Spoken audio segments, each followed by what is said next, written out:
ban every time you see Saros in the game. That's Zilean. Opposite side, Echo and Azir keeping those power picks off the table.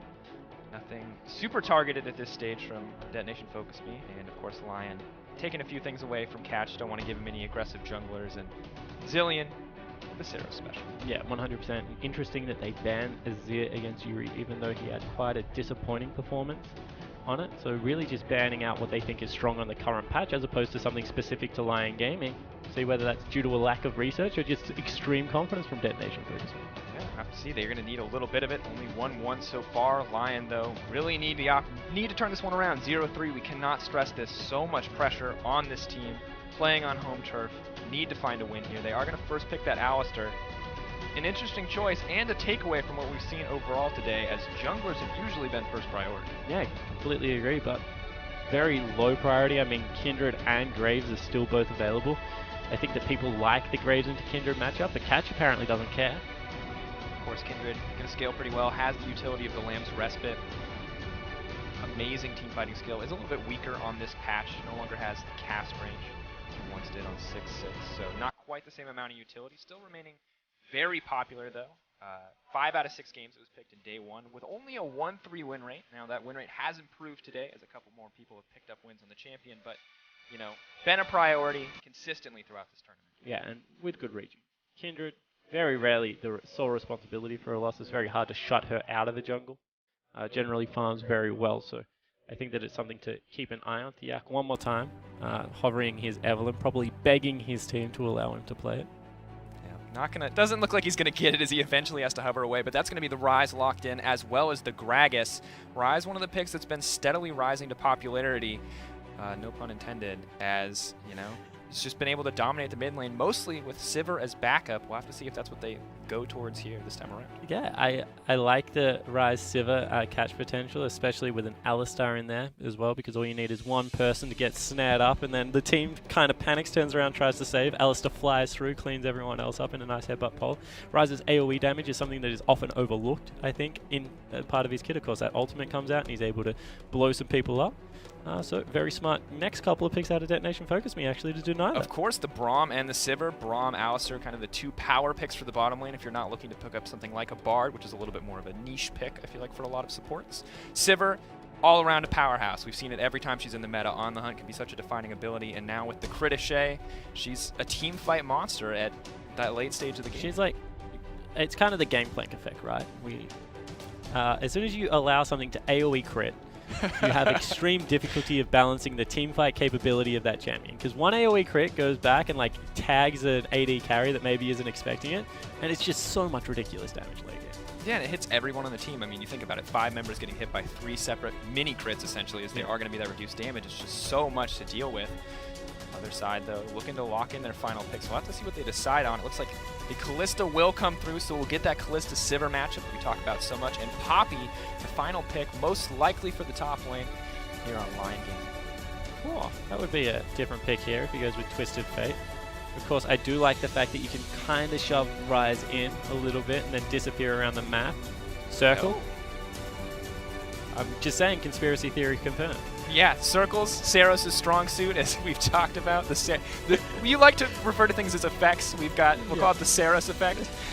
Anytime a champion is made with circles. He's just going to pick it up and dominate. I mean, like, I kept talking about it. No one believed me that IWCA happens, and like, in the 1v1 he goes towards like Gangplank, a Zilean, and then a Varus, and I was like, you know what, guys? Circles. Circles. We've got it figured out. Of course, Anivia, surprisingly, a pick that's been incredibly popular here. Kira playing his first 2 games on it over the course of the tournament. Absolutely crushing in lane, excellent zoning use of the ultimate. Now Saros picking it up as well, so maybe one of these picks that's going to evolve within the IWCI meta as teams really start to figure out what's working. Well, for we them. actually have a theory behind it at Oceania, because you wouldn't understand this pain, Mr. Seafa, but when you're from a region that didn't get a server at the start of the game, when you were playing on that 200+ ping, Anivia was one of the few mid laners that you could play, because you just dropped out the ultimate, wave clear for days, scale into the late game. And And that's why predictive cues are so important on Anivia, because the wall actually forces champions to move a specific direction. So really good Anivia players will be able to hit you with that cue pretty much instantly after a wall, because they know how your champion is going to turn depending on how it changes your walking path. So it's something that Kira has shown from the CIS region. Swiffer, surprisingly, hasn't shown it this, but is also a very good Anivia player in his own right. And I just feel like it's something that, us poor guys that got left out of the start, we just had to learn how to do it, man. Hey, man. I suffered similarly, but not because NA didn't have a server, but because I was too cheap to buy good internet. Oh, yeah, no, that's a completely different set of problems right there. No, I felt that pain as well from Melvin. The hyperbolic time chamber of learning abilities within the game. So you start to learn completely different skill sets. I remember going from 140 ping playing Thresh to 30 ping playing Thresh and realizing I could never land a hook ever again. No, and you can't even CS when you make the first jump, so it's a little bit weird. But then you look down the lineups of these two teams. Once again, I'm going to say that it may be a little bit more of a finesse comp coming out of the Japanese lineup. With the Kindred, with the Nivea, you're going to have to be able to jockey for position around map. They have very good neutrals. I think something people overlook in Nivea's kit is the fact that we upped her damage to neutrals off the ultimate, so she takes Baron and Dragon actually relatively quickly throughout stages of the game. And on the side of Lyon Gaming, kitchen sink one more time. You're just all in. Everything you could possibly need. You got the Ryze, you got the Kindred. We've seen how strong Kalista Alistar can be. The Chiefs absolutely dominated INTZ with that in their game. We saw consistently great engages from that Alistar-Lissandra combo.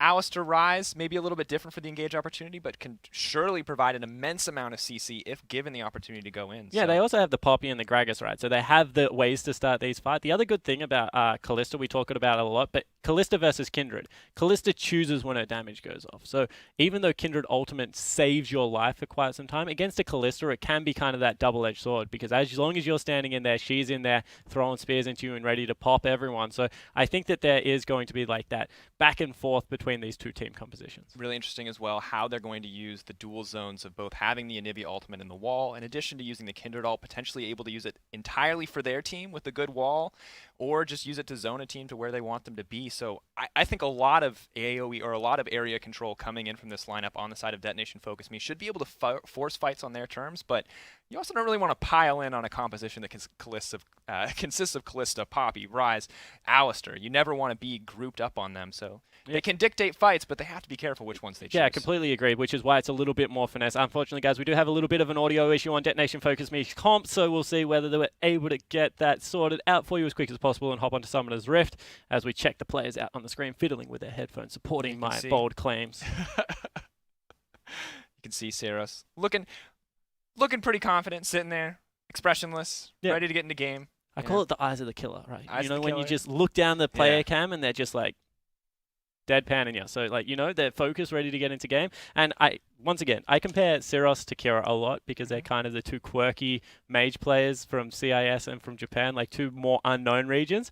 And now he's thrown the gauntlet. He's like, Anivia. Boom. Thrown the gauntlet against someone who is not Kira, however. So very interesting to see how this works out, but not only are they quirky mage players, they're very successful quirky mage players in terms of IWCI. And that's not something we usually see. I mean, there's historically, a lot of names in the League of Legends community that have played odd things and been successful, but not nearly as consistently as we've seen it from Saros and as we've seen it from Kira, and the trend just continues. And Anivia appearing to be a popular pick among the oddball mid players. Yeah, and you know what? IWC regions historically have struggled to close out games, so Anivia just elongates that problem. It's something that at All-Stars we saw time and time again, that you just can't push into this champion, and it's very, very risky to dive because she walls off the rest of your team. So it's just this double-edged sword with Anivia, kind of a feeling of Azir, but without the hard playmaking ability, a little bit more hard CC out of the queue, but not like the Shurima shuffle that we've been talking about of scooping people back into your team. Additionally, not quite as much setup time required. Azir wants that area of zone, wants that control, and we'll have to see if Anivia can do the same thing. A little bit more flexibility. You can note that she has taken the exhaust against Ryze here, and it's looking like standard lane setup so far as Yutapon throwing out that sapling, spotting out Jaral in the bush. Saros getting cheeky. So small abilities traded back and forth here, but neither side may be looking to swap lanes quite yet, although Kalista is now starting to back, so potentially going to have a lane swap, as most of the games so far today have been standard lanes. We mentioned it a lot, but Kalista did get tapped in her laning phase, so possibly doesn't want the standard lanes. Sivir makes you lane against minions a lot anyway, so probably going to see Seiya, at least lately, go, from what we've seen, will go into a Hurricane Rush to try and kind of match that wave clear that does come out of the Sivir. But it's going to be interesting either way to see which way this game goes. Yeah, really tough in the early game. As you said, not only did the nerfs come out, but never really was Kalista able to keep up with that wave clear pressure coming in from Sivir. So a lot of onus to be proactive on the side from Lyon Gaming to make sure that they get the optimal lane set up so that they do not get punished. Because Kalista, we've seen her be an absolute powerhouse, but in terms of pushing pressure early game, no one's ever going to beat Sivir. Yeah, I agree, and that also unlocks Eternal there in the bottom lane, because if Braum is able to disappear, Sivir pushes out the wave, like goes into mid lane, goes and helps the jungler for a little bit, can unlock this roaming support style that we see a little bit in Japan as well. So we'll see if that becomes a factor. And we've discussed this as well as an invisible pressure. The second Braum goes missing, you have to respect. The second Braum goes missing, you think maybe you've got the opportunity to look for the 2v1 on the Sivir, but maybe not. Maybe Braum, it's just that unpredictability, that element of the unknown forces, kind of poor play from teams if they're not careful. Yeah, and that's something that is a recurrent theme right now. I think INTZ have been one of the best teams, at least with vision control, but a couple of other teams, even the winning teams, haven't really capitalized on vision control enough. I mean, I was talking about it last game as Issaros. You should be able to force fights over vision, not just objectives, by setting up pink wards in your jungle as defensive areas. And I think that that's something that Lyon Gaming will look to try and utilize here, because with the Gragas, once again with the Rise, they have great catch potential. If you go into that fog of war and you're not 100% sure it's empty, there is a potential for this team to catch one person and blow them up. Yeah, I think a lot of this game is going to come down to, can anyone find a game in the early game? Because if you find a lead, we've seen so many teams snowball games out of control. It's never really come down to which composition can execute better, because you never make it to the point where it's about the team fight or it's about the split push, when teams are just finding kills left and right by outclassing each other in the jungle or in the mid lane, on an individual level. And while a lot of that is playing around vision and finding these advantages, at least in case of Revolta, he just absolutely dominated the competition. And so I think that this game, if Detonation FocusME do not dominate the laning phase, Lyon have all the tools that they need to come out on top. They've got this great scaling Rise. They've got the mid-game power of Kalista Alistar, which is an absolute powerhouse, always has been. So a lot of opportunities for them to do really well with this competition. Yeah, and I like the thought of it, right? Because it's, if you don't execute on that early game pressure, then where do you go from there? And I completely agree with you, because Revolta got to the stage last game where he would walk into the jungle, he would kind of phase check a brush, someone would turn around, try and hit him a couple of times, and he's like, no, man, I'm still coming for you. Like, I've got a completed abyssal now. Like, I'm going to try and kill you. I've got 2-3 levels on you, 20-30 farm, and 2 kills. Like, you can't fight me, even if you hit me with everything. Yeah, exactly right. So it did get to that point in that game where 2-3 members were trying to answer that, and it still wasn't enough. But it's like, if you set it up early enough, and if you're willing to be able to patiently bait these traps and catch people, because lots of people are greedy. I mean, I'll use the example of the Chiefs, as actually we jump into game, so I might save that one. But Radier walking through his own jungle, because he was like, I'm safe, and then Corki was like, no, you're not, you're dead. And Radier instantly blown up. Yeah, damn it, how did I not see that coming? Well, because you didn't have good enough vision to make sure you can make that play. Yeah, and playing around that, absolutely what defines the good teams from the great. Well, I would say the okay teams from the good, even. Vision control, just such a huge part of this game, especially as every team has started to level up in terms of their macro game. Long ago it was, can a team use vision control properly? As Seiya, not really respecting the vision here. Concussive blows coming out, Ignite going down. Seiya not burning Flash quite yet, and may just accept his fate, his first blood. He can't burn Flash. Where is he going to go? Into their turret? He's on the wrong side of the map. They try and get Krugs, and Detonation FocusME with just a heads-up play catch them out. Yep, Catch going to pick up level 2 as well, and that first blood for Detonation FocusME already starting them off on a good pace. Sniffing out the lane swap, knowing that the lane swap was coming, making sure that they get the 2v2 lanes, and now getting first blood as well. Could not have a better start for this Sivir lane, as Braum already freed up to roam a little bit and throw down some vision. Yeah, Saras already showing that he's quite good at hitting a Nivea Qs. We'll be able to chunk Yuri just a little bit. What I want to talk about is that's a greedy play out of Lyon Gaming, because what they did is they warded and they went through the Raptor entrance of the jungle, because they thought they had the blind lane swap, and what they wanted to do was slow down the jungle of Catch and see if they can get Thiak a little bit ahead. Of course, he needs to have a little bit of a snowball advantage, because Gragas just not going to farm as quickly as a Kindred. But what they didn't account for is maybe a blind lane swap comes the other way, and they didn't save a ward for that brush. So that means you have to face check. And when you have to face check something like that, it's just going to be bad news. Very high risk, low reward play overall, because even interacting the jungle may not have offered them too much as Seiya just continues to take a ton of damage. The difference between level 2 and level 1 absolutely massive as Zeros continues to crush out these trades. And Catch, you know, on pace with jungle so far, now looking to get aggressive onto Thiak, although he's coming in just a little bit too late. Yeah, he certainly is, but he is a little bit higher health as well. Catch did something that I like to do on Gragas. I think that at Gragas, the first 2 clears that you have smite, you actually have to smite the Wolf Camp, just because he is a little bit more prone to invades, and you saw that the Wolf Spirit was offering a little bit more additional vision there. Catch reads that and backs away nicely, but it's just something to keep in mind. It's the little victories on Gragas, like not getting invaded first clear. Thumbs up. Because if you get to level 6 uninterrupted, you are a powerhouse in the team fights, but he is prone to invades early on in the game. And especially against the Kindred. We've talked about how crucial Lamb's Respite can be for those savior moments. We've seen it in a couple games today. Saigon Jokers especially, we've seen Lamb's Respite come in clutch to win out in team fights to create greater advantages, and just not as much of an option when you have to worry about that explosive cask potentially knocking you out of your own zone, out of your own safety. Bottom lane, top laners trading in the bottom lane, looking relatively even. No Echo, no dominating performance this time around from either side, no Gragas top lane, so even so far in farm, although maybe a small advantage here over to Utapon is... Oh, that's going to get contested. Diak going to grab the Scuttle Crab at the end of the day, though, and Catch is not done yet. Moving in, though, Seiya could be next. The stun's going to come out. Eternal's continuing to put pressure on. His heal will follow. Zeros, so not a whole lot of mana at disposal, and Eternal's starting to take a little bit of damage. End of the day, though, still trade in the favor of Detonation FocusME, and it looks like Gragas was also able to make it out with his life on the bottom side of the map. Yeah, and more importantly, the reason the trade's pretty big on the side of Detonation FocusME is because it's the support that's getting chunked out, and he has 3 potions versus just a Doran's Blade on the Kalista, so she has absolutely no way of healing up apart from, like, Alistar stamping his feet a little bit and yelling at people, so it's a tough matchup when that starts happening because you burn through Alistar's mana, especially if he's using defensive spells. Yeah, maybe force him to put a few more levels into heal than he actually wants to.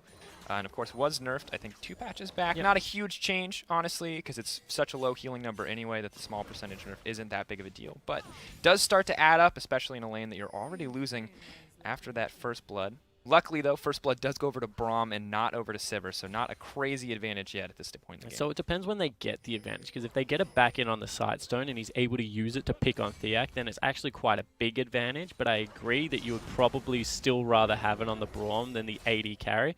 But this is up to now Detonation FocusME to recognize that, you know, vision is where we got the advantage, not necessarily in power, so let's use it to create plays elsewhere, not to brute force the lane. As Thiak actually trying to come in for his first gank. Yep, and while Thiak was looking for that first gank, we did see Poppy not wanting to use the teleport on the bottom side of the map. Miss out on a decent amount of CS, now a little bit behind, but there comes the Alistar Pulverize. Zeros with an excellent spell shield to block that one out, but Eternal could be safe. Nope, stand beside me as he makes his way back to safety among the team, and the gank not working out in the favor of Lyon Gaming. Yeah, but Utapon actually completes the teleport, so we'll see whether he just has to run back to the lane as quickly as possible. Now Gerald gets a little bit of a respite in the bottom lane. Yeah. So, nice heads-up play from Lyon Gaming. Works out in favor for them overall, I think, or maybe not overall for Lyon Gaming, but it does even out the CS on the bottom side of the map as Maokai desperately tries to run that one back. Interestingly, we've seen Darksteel be very popular on Echo and on Gragas. Don't see it as much on the Maokai, but it is coming out for Utapon this game. Yeah, and I think that describes Utapon as a player, pretty much. I'm not necessarily going to say, like, this is what all Maokais will do from now on, but I have a sneaking suspicion that the Max E Olaf main will start doing this. You know, very famous for the game versus the Chiefs, where his cheese of he took Ignite Teleport, I think, and maxed E into a Malphite. So it was an interesting pickup. Catch once again getting aggressive with the mounting dread, but that's never something you want to see. That's the kind of pick where it suddenly changes the way you play the game completely. Yeah. You either have to gank that Olaf and kill that Olaf, or just accept that that lane is going to be some kind of disaster that you've never experienced before. Yeah, and I think the Chiefs famously went with, like, the number 2 option of, like, you know, you're on your own, buddy. Eventually we'll be able to deal with him because we have a control mage, and Olaf, of course, without a Ghost or a Flash, struggles to get on top of carries. But the laning phase was definitely brutal. As Catch is actually doing a pretty good job of farming out this jungle, but more importantly, Thiak goes back, gets the early track, is able to keep people out of his jungle, and is farming up nicely as well. So I think that this is a much better setup right now out of Lyon Gaming, and this is something that they can build on. In some ways much better, in some ways much worse, though, as we see Anivia with almost a 30 CS lead over Ryze in the mid lane. Saros playing a circle champ, doing incredibly well, out-farming his lane opponent, though. Not something he's always known for. but a massive lead at his disposal only 8 minutes into the game. I would agree with that. He's a team fighter, out and out. I don't think he's famous for bullying out lanes. As I said, probably more famous for like clearing as best as he can and disappearing and trying to connect with another member on his team, but doing a good job this time around. I think that like the good thing about Rise is you're always Rise, right? And I try and explain this in the nicest way possible, but 2 combos, you can either get 3 snares out of 3 Qs. Qs do the more damage, snares don't. At the end of the day, Yuri will hit Seraphs and Roa and still do damage on Rise. It's not like you can change the champion. Yeah, at the end of the day, he's going to build scaling items. Those scaling items give him so much more than others. Headbutt Pulverize coming in. TP, though, coming out on the backside on the hunt use. Is it going to make it in time? There's the Rise. Going to get knocked up. Great disengage from Eternal to save his AD carry in that exchange. Yeah, Eternal and Serost on the exact same page there. But Thiak now here, level 7, is spotted out by a ward, but they have to keep running. Sivir probably has the spell shield by now. Fate's Call going to be used as well, and LG just going to have to be happy with the tower here. Well, potentially not even that. Yeah, just going to have to back off at the end of the day. Too much wave clear, not wanting to force a dive. 4v3 as Ketch shows his face on the top side of the map. Yeah, Catch was moving up. Zeros also walked up there, so Zerost in the head and good heads-up play. That was a really nice Braum ulti. There's a little bit of a fight here, Hero versus Udapon. Udapon doing a decent amount of damage with Corrupting Potion, Dark Seal, and actually really doing a lot in this matchup. Normally it's just kind of the back and forth trading of cooldowns, no one really doing damage to the other, but you know, Udapon consistently coming out on top. Not a major CS advantage yet. He did have to give that up after a TP earlier, but I think the other thing he's doing is waiting out the candy bar really nicely. Like, people trade within the shield of the Bracer a little bit too much. Oh, Catch potentially in trouble. Thiak not going to land the body slam, not going to commit there, but will look to take the Scuttle Crab. So, you know, Udapon's patient in the windows that he's trading is actually netting him a pretty significant advantage in the end. Yeah.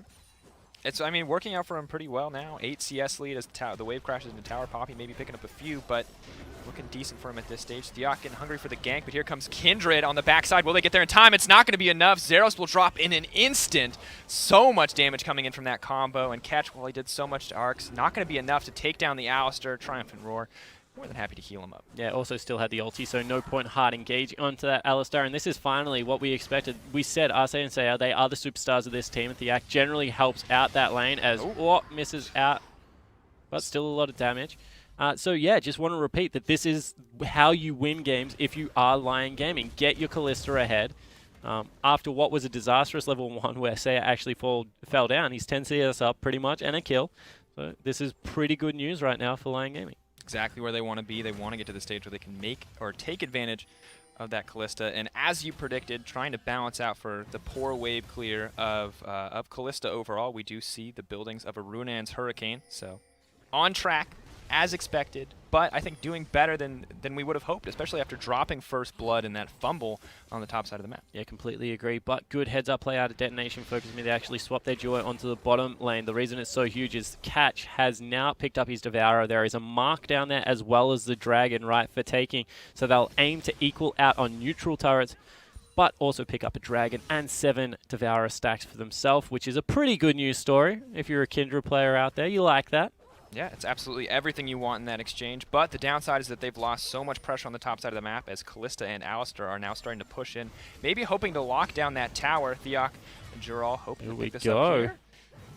Oh, not going to get the stun, unfortunately. Here comes Catch as well. Looks like a few cooldowns traded, but no fight starting yet. Mounting Dread. Thiak just going to make it to safety as Kalista and Alistar will drop that tower on the top side of the map. Well, now they have to get the turret, so you see that Catch is actually in here trying to pressure up. 2 stacks, 4. That's going to be the concussive blows getting locked up. A little bit of damage traded, but the wave is just getting cleared too well on the side of Lions Gaming. That's exactly what it is, and all of a sudden Kalista running into that bottom lane. They didn't burn a teleport or anything like that from Udapon to try and force the play, even though they had a ward behind the turret.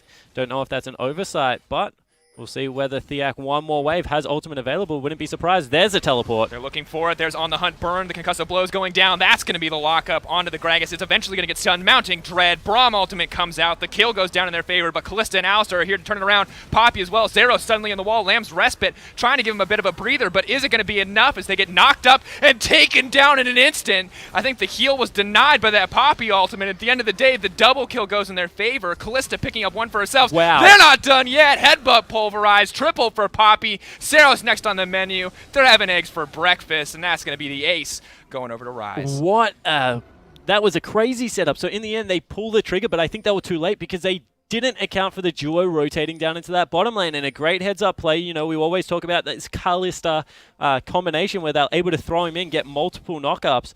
And Arce that time just would not be denied time and time again, unrelenting, going for the pressure. And Lyon Gaming, they're now got a gold lead, and for the first time, really turning up the pressure. It's just so fun to watch. 6-2 overall, the 2K gold lead you're talking about. Now looking to get their second turret, although Kalista probably going to have to back off this one at the end of the day. A massive advantage for them and pulling off exactly what they wanted out of their composition. Running in, not giving Sivir the space she wants to set up to zone in those team fights. But man, when Lyon Gaming pile onto you like that, there's just no hope because Kalista dishing out so much damage. Poppy, ugh. We kind of said it, like the kitchen sink comp versus a comp that requires a little bit more finesse. And Detonation FocusME, unfortunately, at least in that trade, just did not have the finesse required. In fact, it was the little interactions of like Jiril denying the heal, as you mentioned during that were just really, really beautiful for Lyon Gaming. And you know, Detonation FocusME, they had the good lane swap as Thiak one more time visiting this lane. He's in trouble here. No, he's all right, I think. Oh, starting to get aggressive. Knocking Eternal back to the team. Braum, stand beside me to try to make it to safety. Unbreakable used as well. Catch, just there for the disengage. Not going to lose too much on either side. And Lyon Gaming suddenly with a lot more confidence. Seros looking for the duel here. Jibril, though, making sure it's the 2v1. Not going to give him the fight that he wants. Flashing over the wall to make it to safety. But Poppy's still hungry for blood. Udapon backing him up if he needs it, but they are just going to back off. Once again, that's 2 flashes for 2 ultimates, so definitely in favor, although Yuri just burned his flash as well, so that's an equal trade there. My bad. So, yeah, the other thing I wanted to talk about is Detonation FocusME. Actually, let's forget it. It's a bloodbath. You're not going to get the chance to talk, my friend. I'm sorry, but Catch dishing out so much damage. There's on the hunt. Jiral's overstayed his welcome. A little too confident after that. Ace in his favor and will get dropped. Detonation FocusME collapse on him. Now setting their sights on the turret, however, on the side of Lyon Gaming. Potentially overstaying their welcome. Udapon not going to go in. Yeah, it certainly looked like he wanted it, but there was no Sivir ultimate to help out the engage. Want to talk about the fact that Detonation FocusME, come on, Catch. Just give it. Yeah, all right, cool. He's out. Go. So You're good. Detonation FocusME made the heads-up play of rotating into the bottom lane and to secure the Dragon Scuttle Crab in the bottom lane turret. Oh. Turret dive. Fate's Call coming in. They're going to look to set their sights on Eternal once again. They know he has no flash. That means he's going to get knocked out. Thiak picking up that kill, and the tower now going to fall as well. Ship sailed. So Lyon Gaming absolutely dominating this map on the second half of it. You know, they got the top lane turret, made a good rotation back in the bottom lane, came up with 2 heads-up team fight. Now they're continuing to pick on this Sivir. We already mentioned that, you know, Saya will have a period of weakness, but once he picks up their first item and can match the wave clear, it's all good news stories for them. They also start denying some of the big stacks away from the Kindred, so Catch going to be slightly further behind than he would like.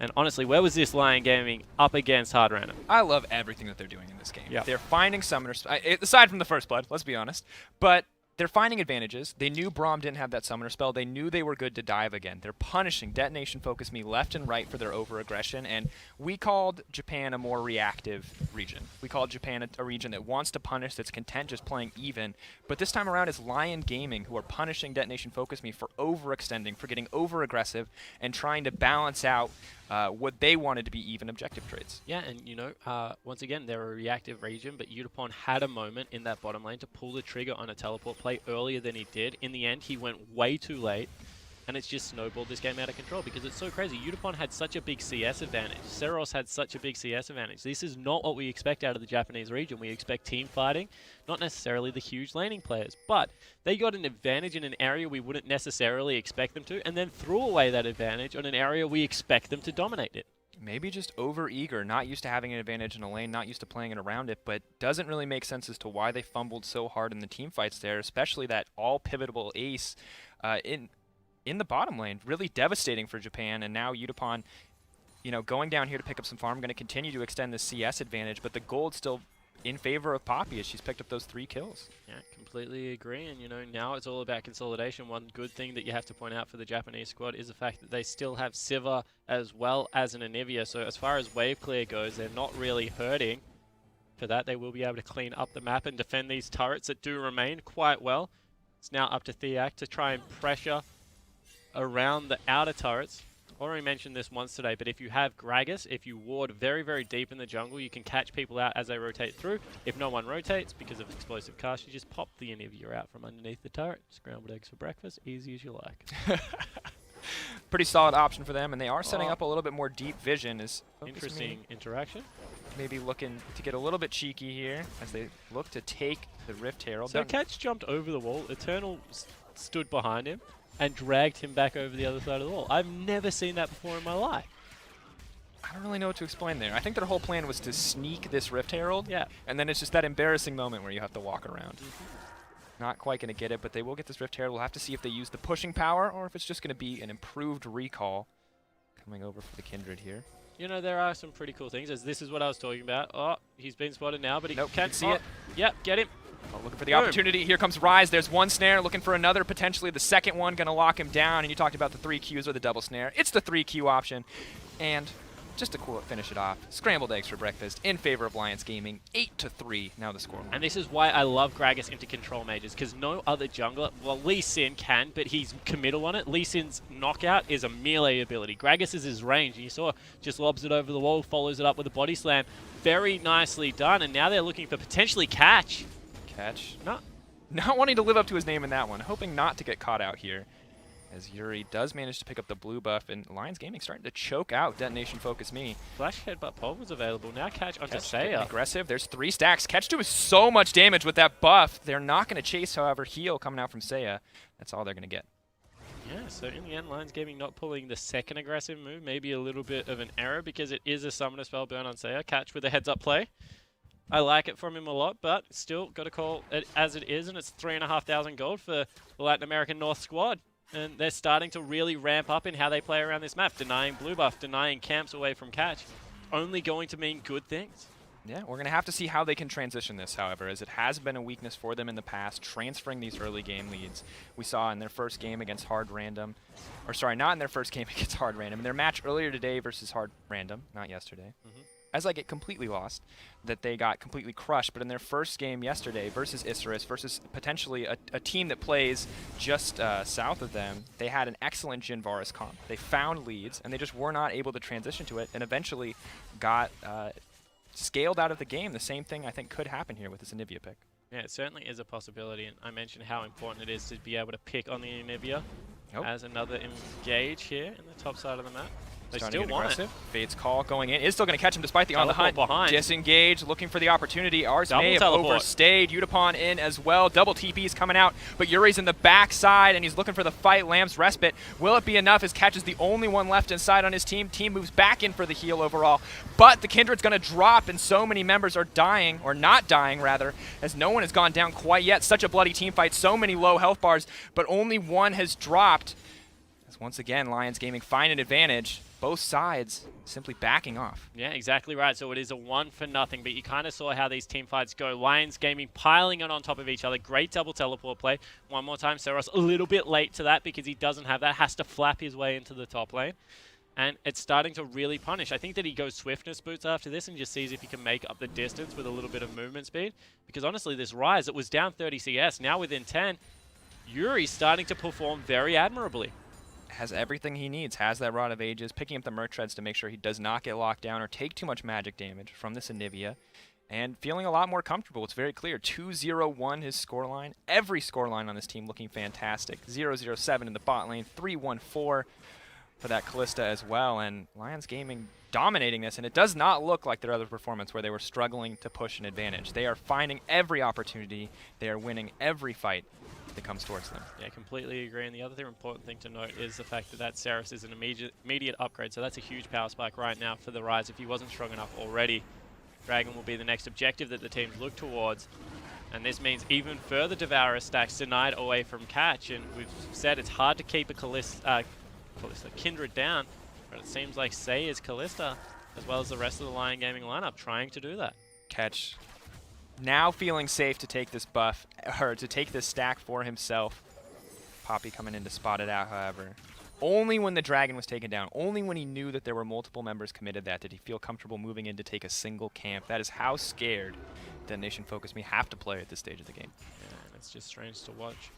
It's pretty straightforward composition from Lyon Gaming now that they are ahead. We've talked about the fact that if the team gets ahead, they're generally staying ahead in this competition right now. Headbutt pull coming in. It's because like they're just not. This isn't a hard composition to execute, right? There's no setup time. It's not like you're running a teleport on something like a Gangplank or even an Azir where you have to come in and get barrels or soldiers down. Something like this. It's Ryze, Poppy, teleport in straight away, blow up the closest target. They do enough damage in this case. Like Poppy Lissandra, what the Chiefs were running, very similar. You teleport in, all of a sudden you got the big flanking play. Alistar flies in, you clean everyone up. Catch, you're strong.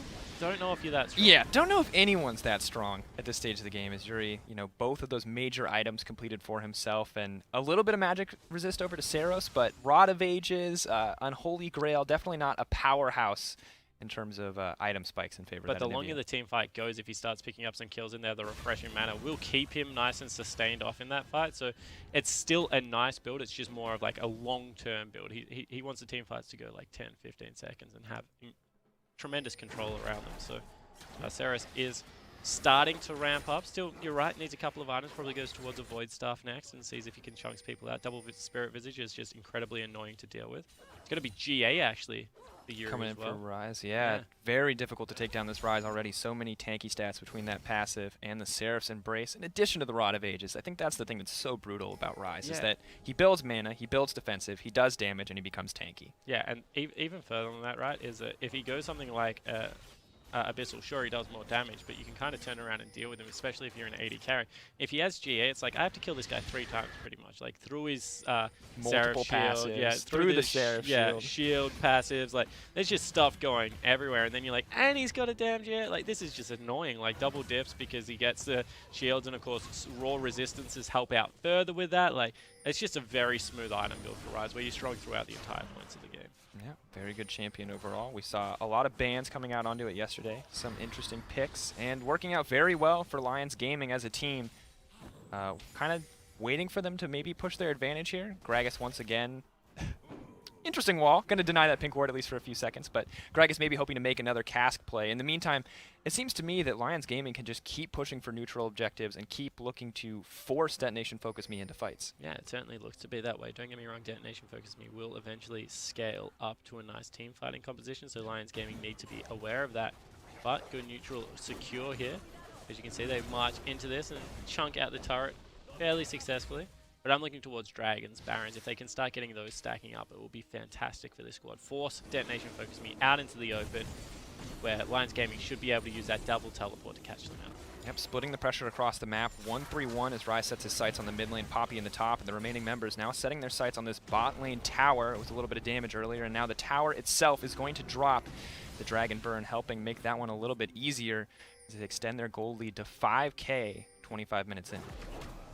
Even though, I say caught a little bit. Potentially in trouble here. 3 stacks. So many stacking buffs going down onto him. Looks like both are going to fall off before they can make anything happen, however. Yep, so even though Zerost has so much wave clear at the moment with that static shiv as well as the Essence Reaver, the fact that he can't approach the creep line means that Say is able to chunk out that turret. There's just way too much dive potential out of Alistar with ultimate as well as Gragas with flash. So respect shown from DFM. And they're about 5,000 gold down. It's not the end of the world, but a very significant gold lead for this stage of the game. Definitely need to stop the bleeding, and they've been doing a good job of doing that, or of that so far. They've lost the one tower, not the place where they want to be, but they haven't given up any inhibitors. They haven't given up any barons, and that's the silver lining at this stage. Is it's not a lead that they cannot overcome. They have the scaling, they just need to keep stalling. Yeah, and as long as the base is not broken, you feel like it is a game that can go on for a very long time if you are Detonation FocusME, because eventually it becomes harder to make these rotations throughout the lanes because you're going from outer turret to outer turret, rather inhibitor turret to inhibitor turret, much shorter path. Utapon trying to get cute there, but it's a 3-1-2. Not quite as strong as he was in the early game. Darksteel actually leaving the build path. Does sell for a decent amount of gold. Oh, potentially looking for the pick here, although both sides just going to back off. Spear getting picked out, and now it looks like they're just going to rinse and repeat as LG now moving their pressure onto the top side, maybe hoping to get another inner tower. Certainly looks to be the case, and you got to respect Lyon Gaming now that they've got their first real significant lead of the competition. Closing this one out quite methodically in their deliberate movement around the map. Udapon, who is one of those big flanking forces for his team, can't join really because of the pressure that Poppy is putting up. And there is still that threat of being dove both in the mid lane and the top lane for Detonation FocusME, so they have to respect this composition. Fans in Mexico City have to be happy with this one. It's looking like, not an assured win, but it's looking like a confident lead coming in here from Lions Gaming and maybe able to make it a 1-3. They're not over the brink. They're on the edge. They need to win this game, but they're not out of the tournament yet. But as we said, must-win games, they kind of boost up your team. They can do one of two things. Like, obviously, they can destroy your morale completely if you lose in a close fashion, or they can really start building you up. And this has to be confidence-inspiring because it is their duo lane that we expect to do well. 3-1 and 4-0-0-7, you know, 7 out of 9 kill participation for both of them. Their mid laner is up in CS now and has had a much better performance on Rise than he had on something like the Azir earlier. So, now getting the third dragon as well, making it that much easier to engage. Zero's burning the ultimate out of fear, out of respect for Yuri, and now they're looking for the dive, but they have to kill that Rise 3 times, as we've said. TP coming in as well. They really want to take this guy down. Stun coming in from concussive blows. GA coming out. A brief reprieve, but we can be sure that this Rise is going to drop. Yeah, it certainly is going to fall down, but at what cost? Because we've already mentioned the dragon burning, and he has himself that Iceborne Gauntlet, so they need to take Baron right now. We already mentioned it. Seros does pretty significant damage to it with that ultimate. Poppy has TP though. They could look for the fight. I don't know if they're going to. Maybe they just take an inhibitor in response. No, looks like it's coming out. Here comes the fight, looking for it. Fate's Call coming out, just trying to delay this one. Going in onto Zeros, getting popped up, but there's the Lamb's Respite coming down, making sure that the AD carry will not drop. Catch doing what he can, but he's taking so much damage from the Baron, has to flash over the pit, and Udapon going to be the sacrificial lamb for Detonation FocusME. A little bit too aggressive to take the Baron, not losing the inhib, and now it looks like can Catch steal this one out. He does have Smite, but he does not have Flash. Art's trying to deny any potential turnaround here. They're hoping to get this one. Thiak burning it down. Udapon looking for the opportunity. LG secure the Baron, and a few members of Detonation FocusME as well. QSS coming out. Seros, no hope. 2 kills going over in their favor. 3 kills, and now the TP coming in as well. This could potentially be game. Lions Gaming just absolutely turn it on. They have Baroned up creeps. They're going to march them into the base. A huge creep wave that was prepared by Jirul, the top laner, and disaster strikes for Japan. 30 minutes in, and LG are looking so strong. They're going to pick up the kill onto Sivir, soloed out by Seiya on the backside. Udapon desperately trying to keep the game going, but the turret won't even take down Thiak. And as they move forward, as Udapon drops, Lyon Gaming are going to find their first win in the International Wildcard Invitational. And as we said, backs against the wall. What a heroic effort to be able to pull this one out. Detonation FocusME going with a late game scaling composition. Sivir, you know, the Anivia, so much wave clear, but they fight in the open because Lyon Gaming finally draw them out, and it just does not go their way.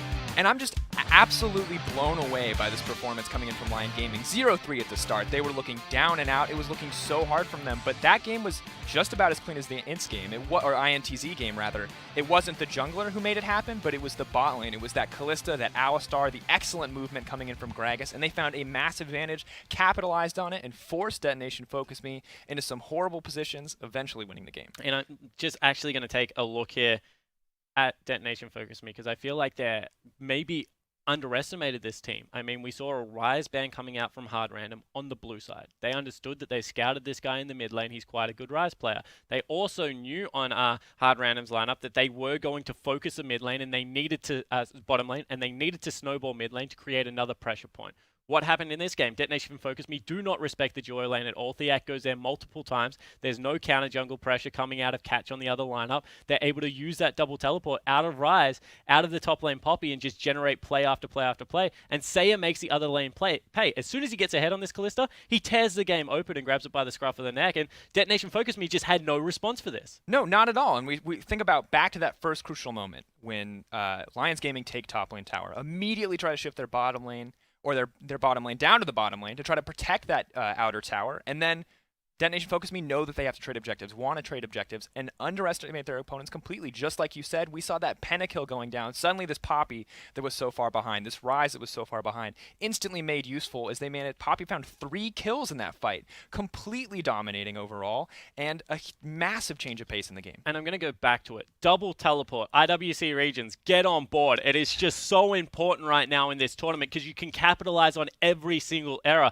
Time and time again, Seros was not there to help his team out. Anivia provides so much control. That's why Kira takes the teleport on his Anivia so we can actually help out in these situations, but it was just never going to be the case. So one more time, hats off to Lyon Gaming. They had a shocker against Hard Random, but able to pick up the slack here against Detonation FocusME. It was a game they have to win, and they execute on it beautifully. Yeah, and now Detonation FocusME steadily approaching that position where they could be, just like Lyon Gaming, close to down and out. We're going to have to see if they can turn it up in their coming games, because that was not at all clean. They picked for the late game. They had good late game options. They even found that first blood going over to Braum and Sivir, but it just wasn't enough for them to find a legitimate advantage, and instantly turned on them because they just disrespected their opponents, quite frankly. Overextended, overcommitted multiple times, even after the ace, I would say. Just not a performance that they could be happy with. At the end of the day, Lions Gaming, not missing a beat. You want to overextend, we'll take this fight, we'll take this kill, we'll take these objectives, and in the end, we'll take the game. Yeah, exactly right. You know, now Detonation FocusME joins the likes of the Chiefs and what was INTZ before their last performance, where they are now 1-2, and they'll expect it to make playoffs, one of these teams, and it's just going to be an uphill battle. All of a sudden, the CIS regions, they're just sitting back smiling. They must be so happy with how this tournament has worked out, because right now they're sitting on top of the castle. Looks pretty good. Everyone else engaged in a complete and total bloodbath, and we'll have to see if that trend continues after the break. Don't go anywhere, guys. We'll be right back.